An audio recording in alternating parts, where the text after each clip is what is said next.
Hi, I'm Rick, and you're in the Whiskey Zone, where we celebrate the spirit of the spirit. Today, I'm reviewing a whiskey brand you've possibly never heard of, but one that represents a well-known practice in the Scotch malt whiskey world, known as teaspooning. So join me as I take measure of the Woodrows of Edinburgh 10-year-old Williamson release, a spirit with distillery roots in the Isle town of Port Ellen and its blending home in Edinburgh, Scotland.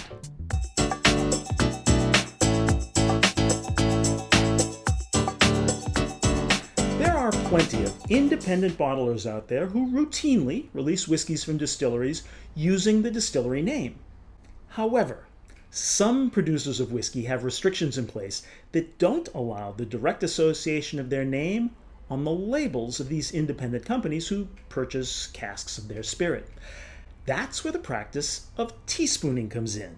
Basically, a small amount of another distillery's whiskey is added to a cask, so it's no longer an official single malt whiskey by Scottish regulations, even though the small amount of whiskey that's been teaspooned in has virtually no impact on the flavor and character of the original.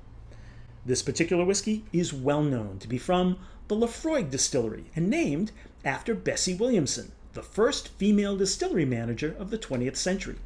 This 10-year-old Scottish malt was distilled on the 24th of April in 2012 and bottled at 58.3% ABV. Now, the label on this bottle clearly states that it's non-chill filtered and there's been no color added. I mean, why can't everyone do that? And that natural color, well, it's a lovely copper mahogany look. And when it comes to this whiskey's oiliness, gravity seems to have little impact on these slow, mesmerizing legs. Now, the vapors seeping out of this glass have been filling the room for a while, so I already know this nose will be lively. Sweet peat, medicinal, seaweed, pine cones that have been marinated in beef broth, and dark chocolate-coated raisins. So, when a whiskey gives good nose, even money says the mouth should respond in kind. Burnt, or maybe just slightly singed caramel. There's a nice earthiness there. Smoke. Peppered black licorice. And sweet cherries covered in volcano soot. Now, at 58.3% ABV, I look forward to adding water to this one. The water is giving me some lightly, very lightly, smoked maple bacon. There's a nice sweetness, like eating saltwater taffy while standing out on the docks, and the person next to you just lit up a sweet-tipped cigar. I'm getting cinnamon and sweet barbecue smoke. So I have to admit, adding water put this one over the top. It's a long, pleasing finish with some ash, band-aids, grass, and pure maple syrup.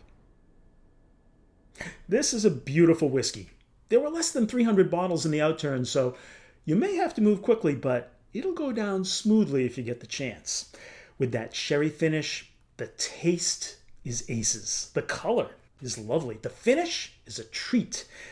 The only drawback I have is the price, which I hoped would be a little less expensive for a teaspooned whiskey, but other than that, I'm happy to give the Woodrows of Edinburgh 10-year-old Williamson release a 9-finger pour.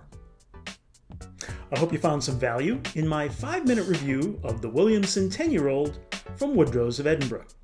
If you'd like more details on this review, as well as uncorking other cool whiskey stuff, please visit thewhiskeyzone.com.